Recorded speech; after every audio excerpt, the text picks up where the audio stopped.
Hello, welcome to Recapping with Delora and Ashley. Please follow us on Instagram, Facebook, and Twitter at ReCapping Podcast.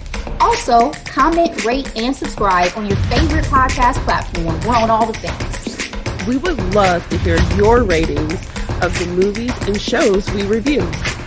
Email us your audio file to recappingpodcast@gmail.com and we will play it during the show. Or DM us on Instagram and we will post and read it on air. Thank you guys so much for listening. Thank you. Delora, how are you? I'm doing really good. How are you?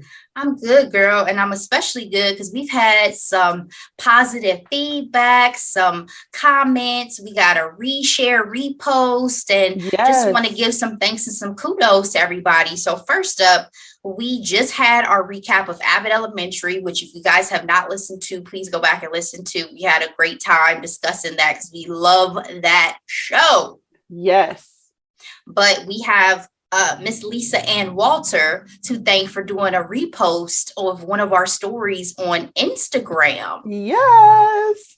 Oh, so exciting. I mean, I woke up this morning and I saw it and I was screaming and it was way too early. So I just reposted it really quick before Lisa changed her mind. I guess we should also say thank you, Miss Shaminti, right? Absolutely. Appreciate you for that. You. And again, if you guys have not listened to that recap, please do. It was a good time. Now back to Bridgerton season 2. We got a couple of comments on that as well, guys. If you have not listened to that recap, I'm shocked because we had a lot of momentum. So please go back and check it out. Especially on YouTube. I was like, wow, that's a lot of views. If you guys did not know, yes, we post all of our shows out to YouTube, so you can always check them out there. But I want to read one particular comment we had from Daily Rosamond. I thoroughly enjoyed your recapping. It felt like a whole new experience involving the series. Smiley face emoji. What do you call the hands when they're up like this? Praise hands emoji. Praise hands. Praise hands emoji. Thank you so much. We appreciate you. And we hope that you continue to listen to other episodes as well. Yes, yes, yes. Thank you so much. So exciting to see that. And with Apple Podcasts, we have a new review. This came in last week. Also, a Bridgerton comment. The title of this rating is called Great Host. Loved your Bridgerton takes. I will be listening to more episodes. And this is from Lauren M. in VA. Thank you, Lauren M. in VA. Thank you, Lauren. So listen, Bridgerton is the gift that keeps on giving. So we appreciate the fact that you guys love this content just as much as us. That and Ginny and Georgia of all of our podcasts. You guys don't understand. Ginny and Georgia was an unexpected smash for us. It's still our #1 most listened to podcast. So we'll definitely be giving you a season 2 since it seemed like it was so popular. Yes. But again, just overall, guys, every single week we say this, and we really mean it from the bottom of our hearts for every single person that takes any time out to listen to us. We thank you. We appreciate you. We love you. Okay? We absolutely do. Thank you. Thank you. Thank you. And if you can just share with your friends, make more comments, ratings, we would love to read them. Please. Apple and Spotify are the 2 best places to hit us with a rating or a review. But hey, we'll take it any way you want to give it. Absolutely. All right, Laura, as usual, it is our Sounds headlines. like something you would say to Jesse. You know, my mind had stayed up, but we're going to get down. We're going to get down on today's headlines and hot topics episode. Okay. Because that is definitely a hot topic in these streets. So before we get there, because Jesse, I love you. First up, we have to talk about Kevin Samuels. So Kevin Samuels, famous for dishing out controversial dating advice on social media, died last week, according to multiple outlets, including TMZ, which I'm sourcing from. The influencer and self-proclaimed image consultant, lifestyle coach, and dating expert died Thursday in Georgia. According to a police report obtained by TMZ, EMS was called to Kevin's home for a person injured and found Kevin unresponsive on the floor of his apartment. The police report states they talked to a woman who said they met Kevin Wednesday night and spent the night with him at his place. The woman, who is a nurse, said Kevin started to complain of chest pains and she tried to help him. She told cops he fell on top of her, so she called 911 and requested a defibrillator from the front desk. According to the report, Kevin was taken to Piedmont Hospital, where he passed away. Kevin had a huge following on social media, as we know, Delora, including 1.42 million YouTube subscribers. He often stirred debate with his hot takes on dating and relationships. So obviously there was a lot of opinions and thoughts upon his passing. Obviously, rest in peace. But what were your thoughts? Because there was a little confusion when this news first started kind of coming out. So what were your thoughts about this situation? Frankly, that it was unreal. And I saw that he died, but the fact that you could not get any confirmation for what seemed like a very long time in the age that we live in, I truly didn't believe it. It was just unreal. And he had just made the latest controversial take of any woman over the age of 35 is considered a leftover woman, quote if unquote. She's not married. Yeah. Yes. And so shots fired at me, Dolores. Shots fired at me. Okay. Almost there. Ashley, we're not even going to validate that statement. It's just a weird place to be in. So I was joking with, shout out to my hairdresser. We were talking about this very topic. And my question to her was, what do y'all want from Black women? What do y'all want in terms of what to say about this man's passing? He made a living degrading Black women specifically. Talking about us not being conventionally attractive, talking about all the ways that us being educated and making more money and our weight and height and all these things are all negatives when it comes to finding a mate. Like, I truly don't have much to say other than rest in peace. If you're expecting anything else, I don't have anything for you. What do you want from us? What do you want from me? What's Listen, so I'm going to get to my thoughts in just a minute. I want to say that Vivica Fox probably summed up what a lot of people felt, which is, especially given the circumstances surrounding his death, there was some karma to this situation. She said on the show Cocktails with Queens, this man was a hypocrite, in my honest opinion. He really was. I didn't find anything about him to be healing. He insulted African-American women on a consistent basis. So I guess I will break my thoughts down like this. I don't rejoice at this man's death in any way, because I know that's something that a lot of people want to put out there. Oh, y'all are, I can't believe you guys are so excited about someone passing away. That's not the case. No. But I think when someone who I definitely did not agree with in terms of his thoughts and opinions, particularly about Black women, someone that I did not think put out positivity in the same way that I've openly criticized Wendy Williams in these ways. I think when you put out certain energy and when you negatively talk about certain things, you can't get upset at people's reactions to those things and people's taking offense to those things. Again, not rejoicing in his death, because I really felt sorry for his mother, that his mother apparently found out through all this stuff coming out about him dying. Like, she wasn't even able to be told before it all started leaking out online. So obviously you never want to see people in pain, see a family in pain, things like that. But I did not celebrate him in his views. So I will not miss that voice on these internets. It's just crazy on like how fragile life is, though. Like, one minute he's gone viral, the next he's gone. I just have to say to the people who celebrated his views, think about the fact that he was not living in a way that coincided with his own advice. He was living in an apartment. Yep. He unfortunately passed away with a stranger from what appeared to be a one-night stand. And so you have not heard from his children or ex-wives or anything like that. So it just I'm just saying, examine your heroes. I was just about to examine your heroes. Yeah, and we don't know any. Just speaking to the circumstances again, do not wish ill on any person. No. I just think, when this news came out, you can't fault people for saying, well, he offended me, so I'm not gonna, feel some type of way. Just unfortunately a loss of life, hate to see it, and we will move forward.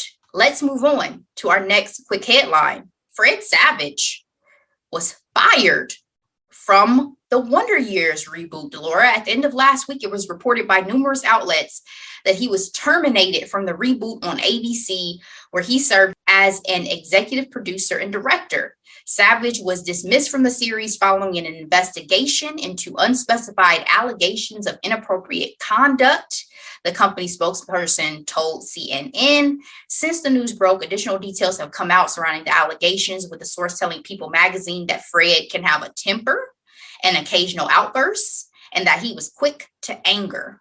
According to the same People article, Savage has faced other on-set behavioral allegations in the past.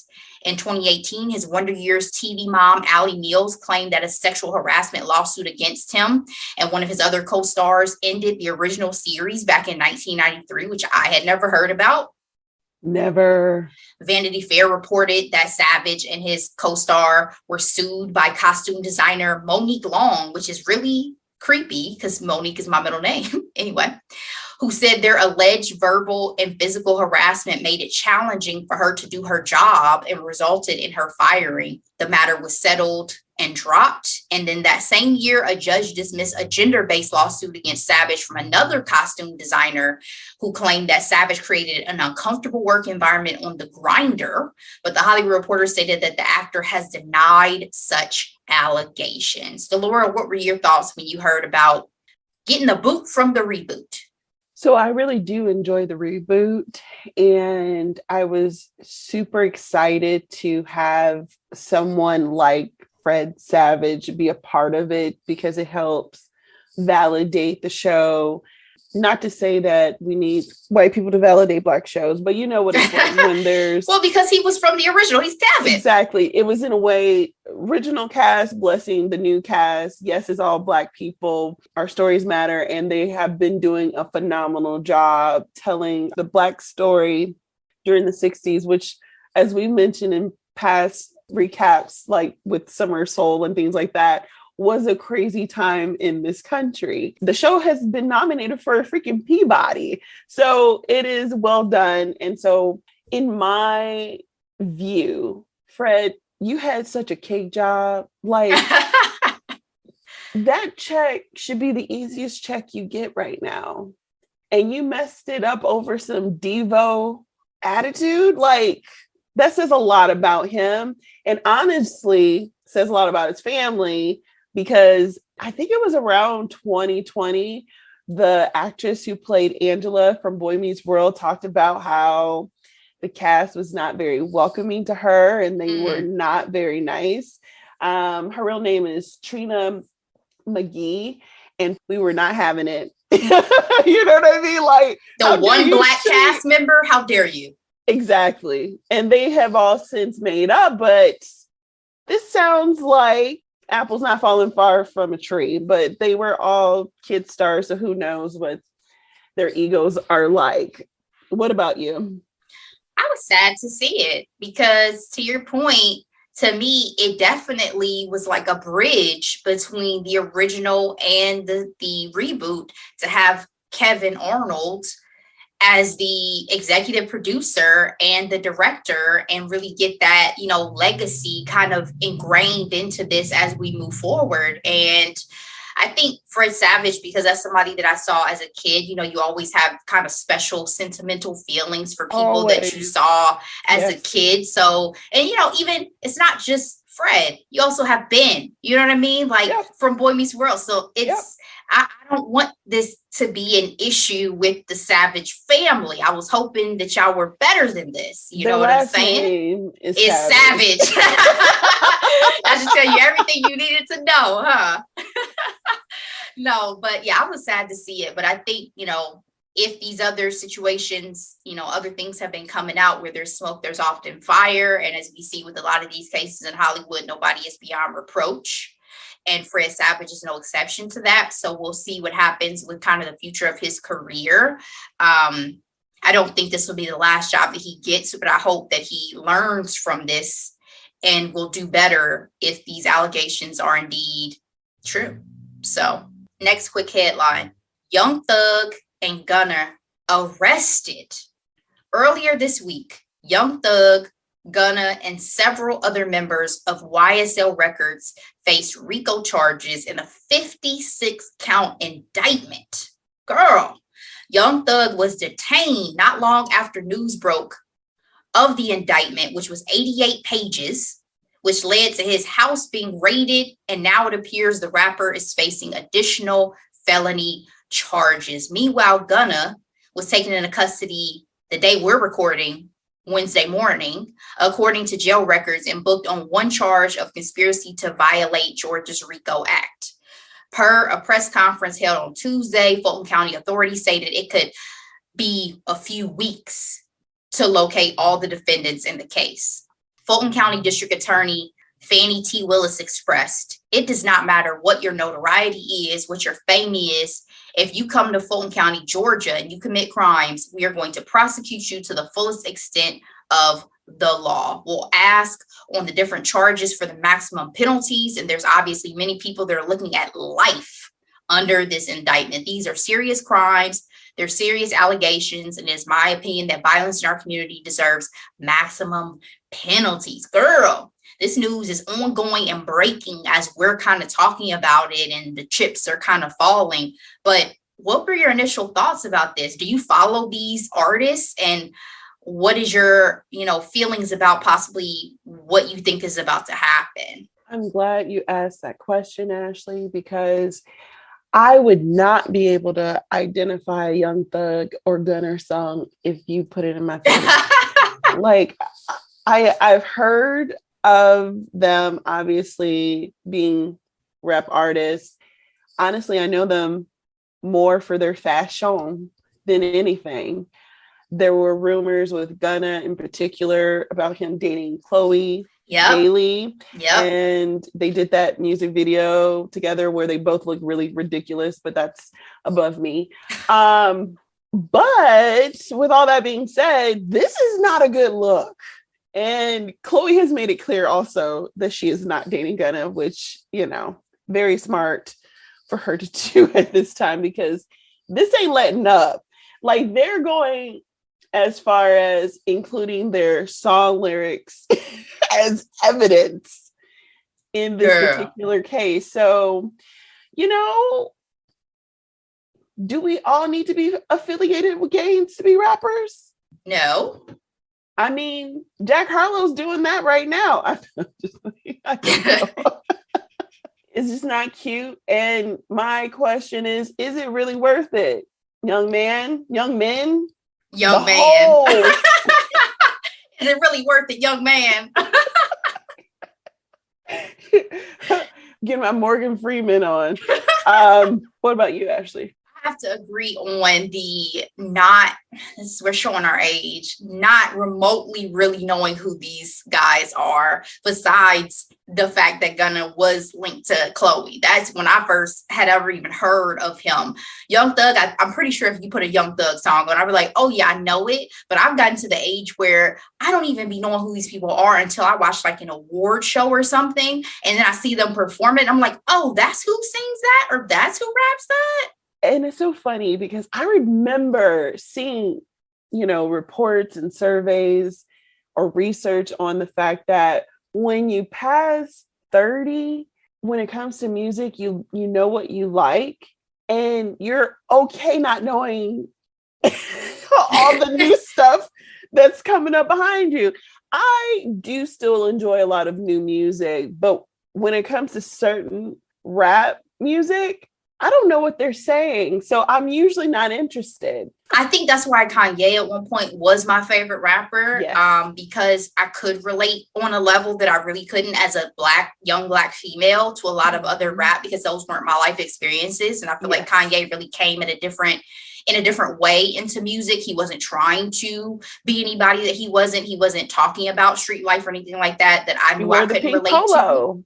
He talked about, he talked about the college game, talked about a lot of things, but it's also, he had a very distinct way of a perspective that I enjoyed. Anyway, point is, I'm definitely at that age, but besides all of that, just looking at it from the perspective of like news dropping, I was shocked because I've never seen,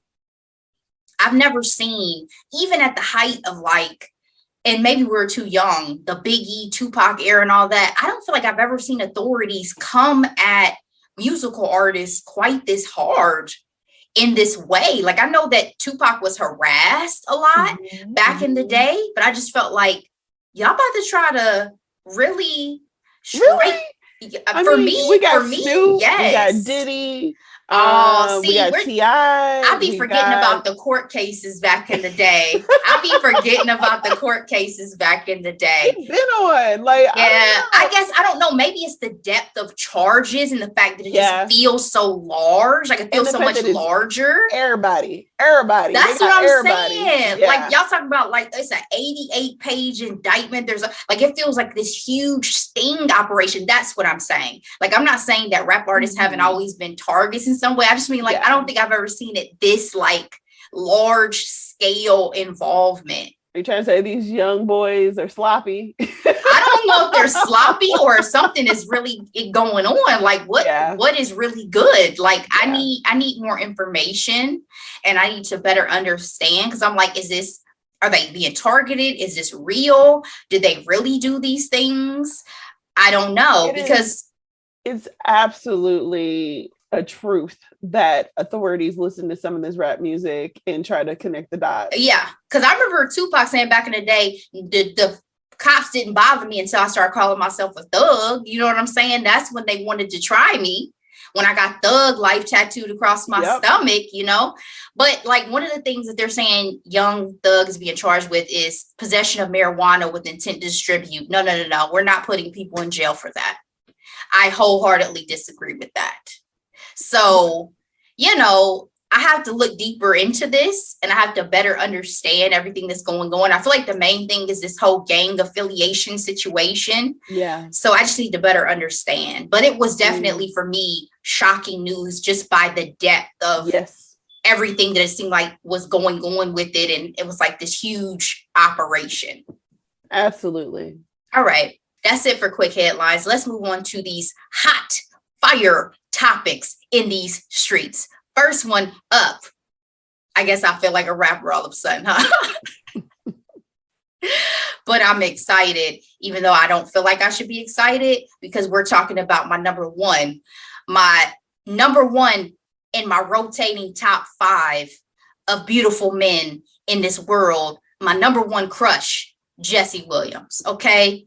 Nude images and video of Jesse Williams starring in Broadway's Take Me Out leaked on Monday night and began circulating online. Delora, the internets were in shambles over this man. Okay. I could have told y'all, but listen, anyway, it happened hours after Williams, not saying I've ever seen him nude. I'm just saying I could have told y'all he was beautiful. It happened hours after Williams was nominated for a Tony Award for Best Performance by a Featured Actor in a Play. Williams has since responded to the buzz around his scene. He said, "It's a body. Once you see it, you realize it's whatever. It's a boy. I just have to make it not that big of a deal." Delora, the Second Stage Hayes Theater has come out just disgusted by the fact that somebody was able to smuggle a camera in and take this footage, because they require the audience to place their phones in a locked pouch before the show out of respect and support for our actors, as they put it. They also have now announced that they're going to install an infrared camera system, and that the new technology augments the current camera systems to detect suspicious activity. Girl, Jesse Tyler Ferguson, your boy from Modern Family, who is one of his co-stars, has even come out and said he is appalled by the disrespect. Give me your thoughts. Well, I guess Jesse got that big energy. Oh, Ashley, I just was not ready. I think that's what it was. I knew he was going to be nude. I kind of follow all the new plays and musicals on Broadway. This was a big deal considering he left a very lucrative job at Grey's Anatomy to pursue something that he said that he wanted to terrify himself and grow as an actor. And then Twitter happened. I feel really sorry for him. I feel like what happened was a violating experience, right? Because he trusts that his art was going to remain in the theater with paying patrons. Okay. I'm going to say, I'm glad that y'all can't see my face because I'm trying to keep it together and be serious, but I'm like, my face is not cooperating. Go ahead, Delora. But I'm also sorry for him because now he has to work so much harder to be taken seriously, not only for his face, but for his decent sized Johnson as well.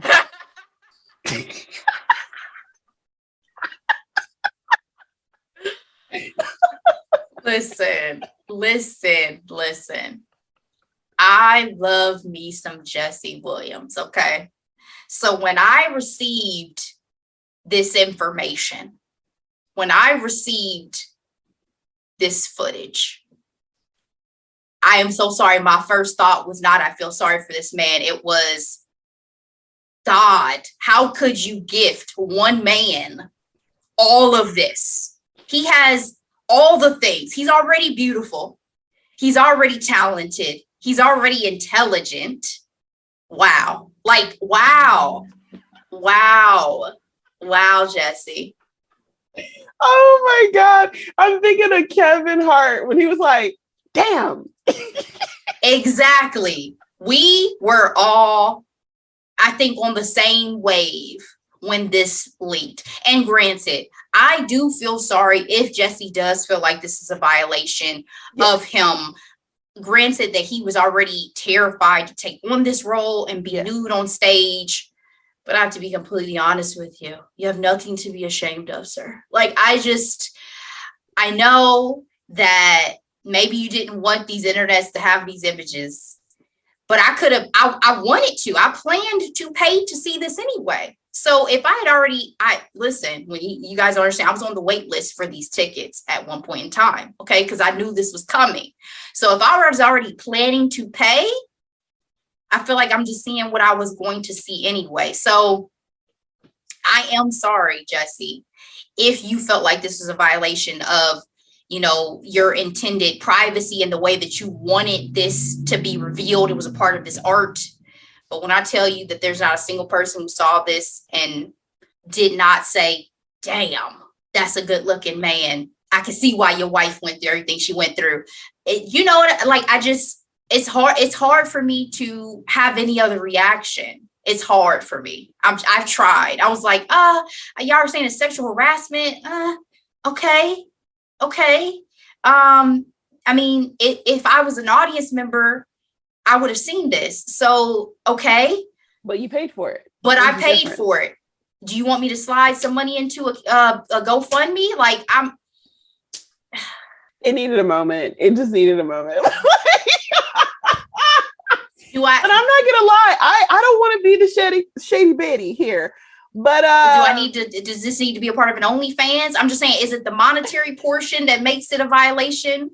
But it's the no wonder his ex-wife is like, no, you're gonna be paying me. That's what I'm saying. That's what everybody was like, I could see why your ex-wife acted the way she did because it's not right. Like, it's just not right.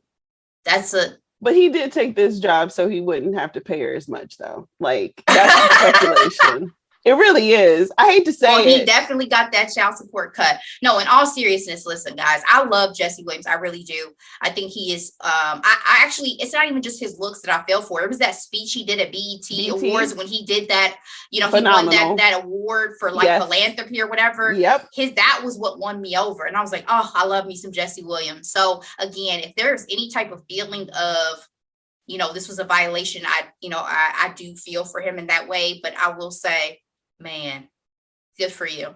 Good for you. Good for you. Anything else, Delora? That big energy. And if you guys did not see the interview with Justin from E! And Tiffany Haddish, yes, I laughed my ass off. It was really good. I saw it live. It was amazing. I was Tiffany. That's my man too, girl. That's my man too. Anyway, about my man. That's my man too, girl, as of yesterday. All right. Let's move on to our final hot topic of the day. Chrishell Stause and this Selling Sunset reunion. Selling Sunset fans, where y'all at? Okay. Chrishell shocked us all when on the reunion, she confirmed that she is dating a musician named G-Flip. Shocked us, shocked her co-stars. I think everybody was Maya. Like Maya's expression said it all. Maya, I love her, first of all, but her face was priceless. Shocked. Priceless. Chrishell said that they met on the set of the Australian singer's music video. They appear to have gotten serious, so serious that Stause gave her partner a tattoo of the words "Get me out of here" in all caps, a nod to G-Flip's new song. And I had also read per TMZ that they were already living together in Chrishell's home. So it seems like this is a little serious. G-Flip is 27 and Chrishell is 40. And as those of us who follow Selling Sunset know, she had just gotten out of a relationship with her boss bae, Jason. And they had broken up because Chrishell had stated that she wanted children and Jason did not. So Delora, give me your thoughts first about Chrishell, and then we'll delve a little bit more into the reunion. I just want Chrishell to be okay. I know she's gone through a lot of intense life transitions, from losing both of her parents, from the way her husband ended their marriage. And from an observation point, it just seems like she's looking for love any and everywhere, whether it's her dancing partner, whether it's her boss, and now with this little thing, little young tenderoni from Australia. So I just hope that she finds love and peace and stability. Her relationship with Jason, although I'm not a fan of the dynamics of it all when it comes to boss and associate or contractor or whatever, just a little gray for me. He was not interested in slowing down that much in being a parent. Like, he was willing to find someone that he loved and respected, which is something I don't think he's used to with the type of women he's dated. Mm-hmm. He's a bit of a playboy. You know, I'm happy that she decided to do what was best for her. We kind of talked about this from the Avid Elementary recap of like knowing yourself, having your voice, and being extremely vocal on what you want out of a relationship. I just hope she finds the love she's looking for. How about you? I had whiplash when this news came out because I had just watched the latest season. So I was still processing, because in the public, we already knew about the breakup before we got a chance to watch the show. So it was painful to have to watch this experience and know that they didn't make it, especially with them saying that she was the Amal to Jason's George Clooney and all this stuff. And cringy. Yeah. And so I was still recovering from that. So then on the reunion, for Chrishell to give such a pivot in her relationship, given that her deal breaker was children. And so now you're dating someone who's much younger than you. Seems like they're in a much different place in life than you. I just really I couldn't understand it at first. I was confused. And I know she since put out the video trying to clear up any confusion. And I guess at the end of the day, all I say is I will be a fan of Chrishell no matter what choices she makes. I think she seems like such a beautiful person. And to your point, I think whatever she's doing in her personal life, as long as it makes her happy, I'm happy for her. But I can't say as a fan, I definitely felt that whiplash. I'm like, what do you mean you're already living together? Like, how long has it been? Are these wounds not still fresh? Is this just strictly a rebound thing? Are you taking this seriously? Like, what's going on? But obviously, this is not my friend. This is not my life. So I'm just rolling with the punches. And whatever Chrishell decides to do, to your point, I really do hope it makes her happy. But the reunion in general was brutal. Because when I tell you, even if I didn't necessarily always feel like Jason dating another staff member in the brokerage was appropriate, he broke my heart. I did not expect for Jason to get, girl, when I tell you they had me tearing up, I did not expect for it to get so emotional. Like Jason is a very stoic person. So when he got emotional and then Brett got emotional, I'm like, what is happening? You really loved this woman, clearly. But you know what stopped me? What stopped you? Was Chrishell's face. And she was kind of giving the Chrissy Teigen at the Oscars face, like, where is this coming from? Well, I think she was just surprised, just like all of us, because she even said, like, Jason doesn't get emotional about anything. So to see this pain, I get her point. When you have already established what your breaking point is, what your boundaries are, and he's not willing to do that, that's one thing. But I think they also made mention of the fact that it seems like he may have cut it off in a cold way. Like he tried to distance himself, he said, emotionally to make it easier. So I don't think he probably handled their breakup also in the best way he could have. So that's probably another thing that makes Chrishell kind of feel that way. Like, hold on, where's all this emotion come from? You didn't have any of this when we actually were breaking up. But I think it was genuine. Like, I personally did not take that as stage. I think he really was genuinely still sad and upset. And to his point, when they showed the deleted scene between him and Mary, he said, I think this is really the love of my life and I'm letting her go.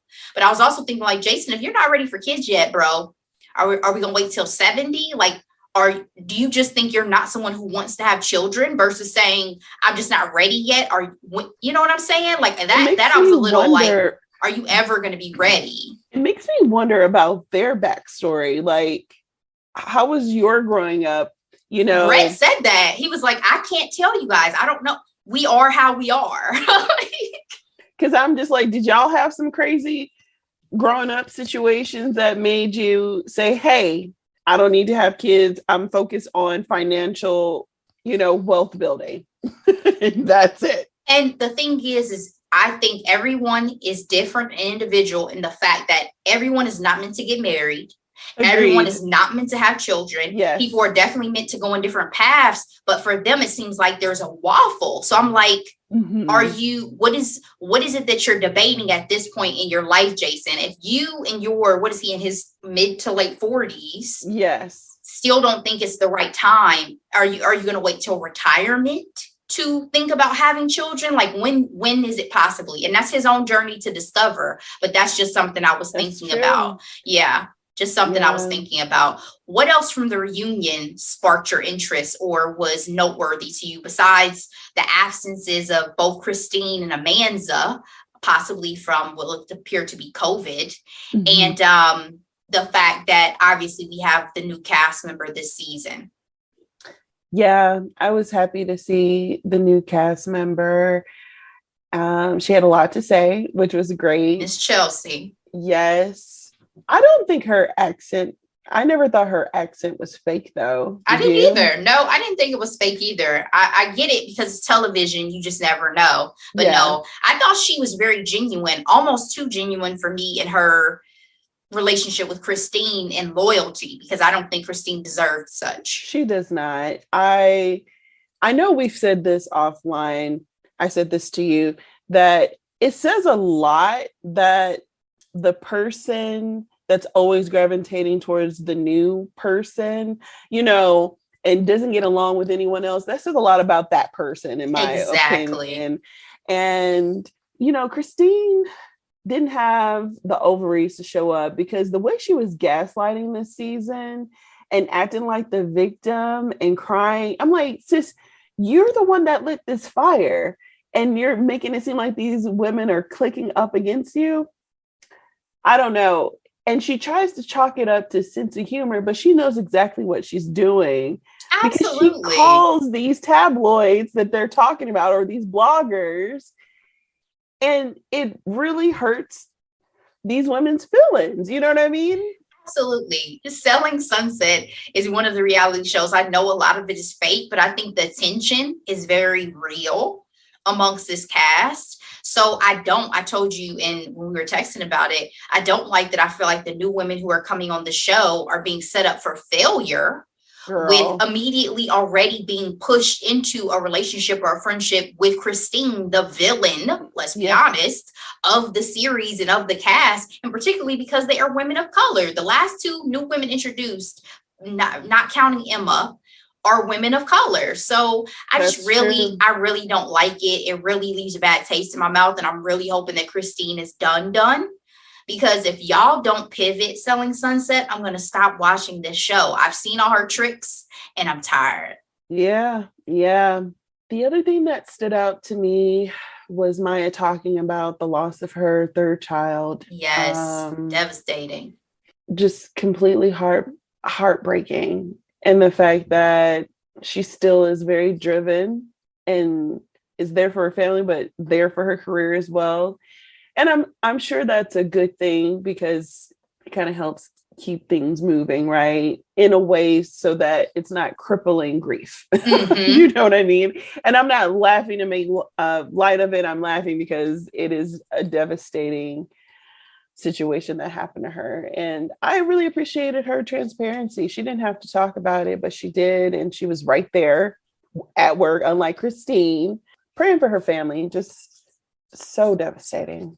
Absolutely. The last thing I want to say is I don't feel like Tan got out enough tea. Tan France, who hosted. I needed the tea on. It seems like Brett has left the brokerage. I needed the tea on. What happened with that? He never talks, by the way. I need the tea on what's really good with Mary's marriage. What's really happening? Because it seemed like, they may be saying they're in the process of freezing embryos, but Mary at last check was not on this, and their marriage was possibly on a different path. So there's so many points that I just felt like I needed to dig a little deeper into. And I feel like we stayed so much more focused on the drama with Christine and obviously Chriselle, but I needed some of those other cast members to spill a little bit more tea. So I really did enjoy Tan, but as you know, Tan is one of my favorites. Oh no, I thought he was fabulous. Yes. And I'm sure he didn't have the time and breath to cover. I just wanted more tea from everybody else, because first of all, as I said, I'm done. I'm tired of Christine. I'm done. We're done. So I'm over that storyline, but I just needed some of these other things. Like I feel like some of the other casts get to hide a little bit because of these really big dramatic things that are always focused on. Like Emma. I see y'all. I need more. If y'all can be on this reality show, I need a little bit more. So that's all I got as well. And that wraps us up today for our quick headlines and hot topics. Hope you guys enjoyed. Give us your thoughts on all the things we've discussed, especially Jesse Williams, personally for me. And Delora, what are we recapping for the people next? Well, Ashley, if you read our article on Dating.com, we kind of talked about it. We're recapping The Batman.